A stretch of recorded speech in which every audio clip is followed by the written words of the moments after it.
Salmos 90, nueva traducción viviente. Señor, a lo largo de todas las generaciones, tú has sido nuestro hogar.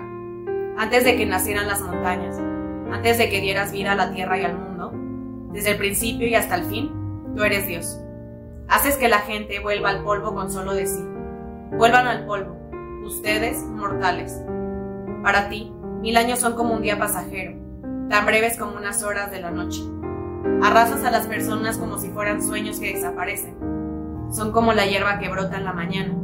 Por la mañana se abre y florece, pero al anochecer está seca y marchita. Nos marchitamos bajo tu enojo, tu furia nos abruma.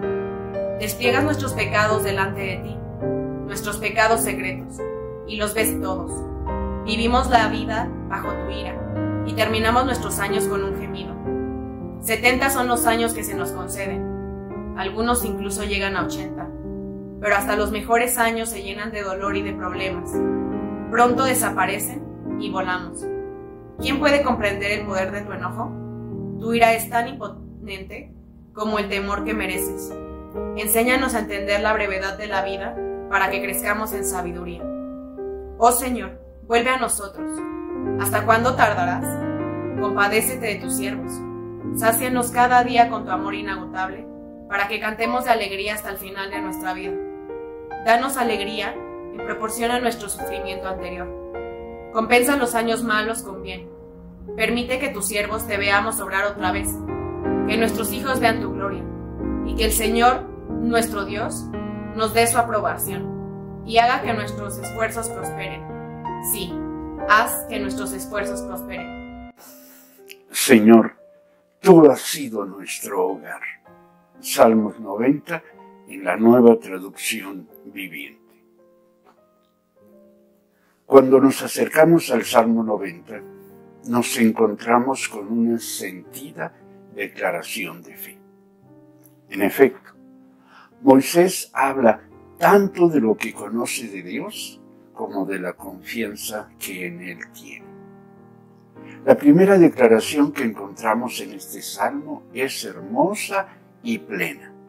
Resume en tan pocas palabras la admiración de quien, al recordar el todo de su vida, no puede hacer menos sino reconocer la constante presencia de Dios en ella.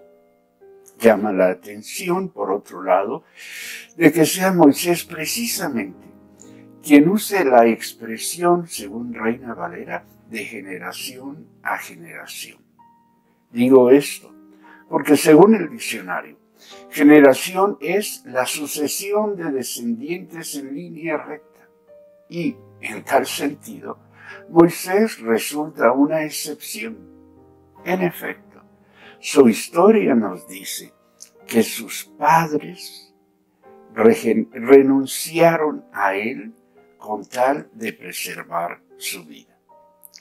Es decir, la historia bíblica nos dice que en Moisés se rompió la sucesión de descendientes en línea recta, pues habiendo nacido de una pareja hebrea, se le reconoció como hijo de la hija de Faraón. Interesante resulta entonces que quien no pudo formar una parte de una sucesión familiar pudiera reconocer que Dios es su refugio, su hogar de generación en generación. Creo que Moisés sabía algo de Dios y del ser humano que conviene que nosotros recuperemos para nuestra edificación. De manera significativa, Moisés dedica la primera parte de su canto para enfatizar la brevedad de la vida del hombre, la brevedad del hombre mismo, contrastándola con la eternidad de Dios. En tal ejercicio no puede ser de otra manera. Moisés recuerda los pasajes de su vida en los que se hicieron más evidentes sus limitaciones y su fragilidad. Momentos, algunos de ellos, provocados por su propio pecado, por su vulnerabilidad, por su condición humana, etc. Y Moisés reconoce que en cada circunstancia difícil Él siempre contó con el refugio, con la protección de Dios. Las personas no siempre tenemos conciencia de lo que Dios ha hecho o está haciendo en nuestra vida. Moisés no supo por propia experiencia lo que pasó cuando era apenas un niño de brazos. Se lo contaron. Samuel Olmos decía alguna vez que los niños pequeños no conocen personalmente a Dios. Es decir, que no tienen conciencia razonada de quién es y qué hace Dios. Podemos añadir que empiezan el camino de la fe caminando la fe de sus padres. Igual Moisés de niño. Después, ya hombre, sí pudo tomar conciencia del ser y quehacer divinos. Cuando escribe su salmo, Moisés cae en cuenta que ha contado siempre con el cuidado divino, sea que tuviera conciencia o no de éste. Lo mismo nosotros, hermanas y hermanos. Al final del año, estamos cerrando un ciclo más de nuestra vida. Hacemos el recuento no solo del año que pasó, sino del todo de nuestra vida.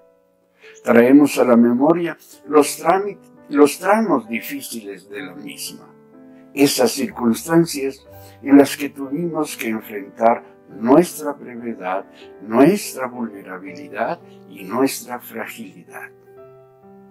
Y al recordarlos y vernos aquí, vencedores de las batallas que creímos nunca poder superar, no podemos hacer más que unirnos a Moisés y cantar diciendo: Señor, a lo largo de todas las generaciones, tú has sido nuestro hogar. En su canción, Moisés también nos enseña que la mezcla de las circunstancias de fragilidad, nuestra fragilidad y del cuidado divino, animan una petición existencial, una petición que existe. En efecto, Moisés canta pidiendo: sácianos cada mañana con tu amor inagotable, para que cantemos de alegría hasta el final de nuestra vida. El salmista, al referirse a las mañanas de la vida, sugiere la presencia de las noches de la misma. Sabe que las hubo en su vida, pero también sabe que mientras viva, habrá de seguir viviendo mañanas que sucedan a las difíciles noches que habrá que enfrentar. Y entonces es cuando pide: cuando amanezca, Dios, sácianos con tu amor inagotable. En las noches de la vida perdemos muchas y muy importantes cosas. Algunas las perdemos de manera definitiva. Sí, las noches de la vida generan grandes, dolorosos y profundos vacíos existenciales. Nadie puede llenar el vacío del ser amado que se ha ido. Nada puede reponer la pérdida del amor y de la confianza respecto de aquel quien nos ha lastimado. ¿Quién puede entonces reponer las fuerzas, los momentos, la alegría, etcétera, que la enfermedad, las luchas de la vida, las decepciones nos han arrebatado? Nadie. Nada. Por ello es por lo que Moisés pide ser saciado con la misericordia divina. Le dice a Dios: mira, Dios, en ausencia de todo lo que las noches de la vida me han quitado, lo único que puede hacerme cantar alegre el resto de mis días es el que tú me sacies, el que tú me llenes de tu misericordia. Moisés, quien ha conocido a Dios mientras ha vivido bajo su cuidado, sabe que puede ir más allá de lo que parecería adecuado creer. No le deja a Dios el que Él decida la medida de su saciedad, la medida en que lo bendice. No le dice: Señor, sáciame con lo que sea tu voluntad. No, Moisés le pide a Dios: danos alegría en proporción a nuestro sufrimiento anterior. Compensa los años malos, le dice, con bien. Quienes como Moisés han vivido el día a día, amparados por la presencia divina, aprenden, descubren que Dios es suficiente, que pueden esperar en Él, que vale la pena abundar en el cultivo de la fe, de la esperanza.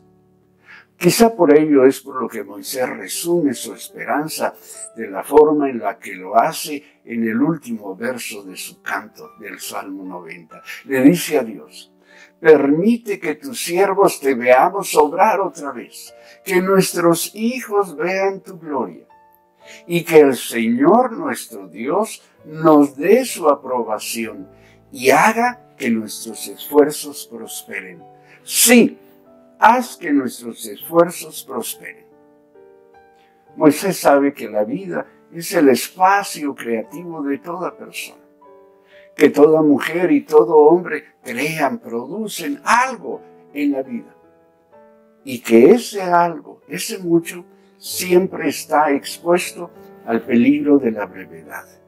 Por ello es que Moisés le pide a Dios, como podemos pedirlo nosotros: haz que nuestros esfuerzos prosperen. Aun cuando Moisés utiliza el plural, les propongo que esta es una petición íntima, muy personal.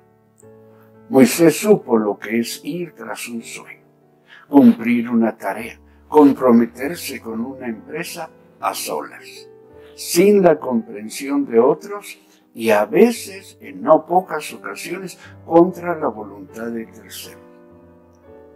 Sin importar la edad que tengamos, cada uno de nosotros tiene su lista de esfuerzos realizados. Y en no pocos casos, estos han sido una tarea solitaria, una tarea contra toda esperanza, costosa, incomprendida, desgastante, sí, pero al fin y al cabo se trata de nuestros esfuerzos, de la obra de nuestras manos, como traduce Reina Valera. Esta semana he escuchado a pastores que emocionados han compartido lo que están haciendo para Dios. También los he escuchado hablar del costo, de la soledad, de la incomprensión aparejadas a tal tarea. Pero hombres y mujeres que como Moisés se sostienen como viendo al invisible.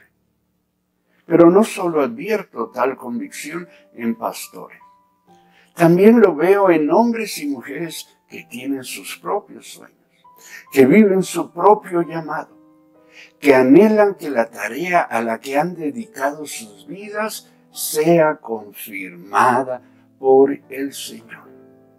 Bueno, a unos y a otros les tengo una buena noticia. A lo largo de todas las generaciones, Dios ha sido nuestro hogar. De mi padre aprendí que los hebreos decían esto así: Dios es nuestra tienda de campaña de generación en generación. Es como si en los caminos de la vida lleváramos a Dios sobre nuestros hombros.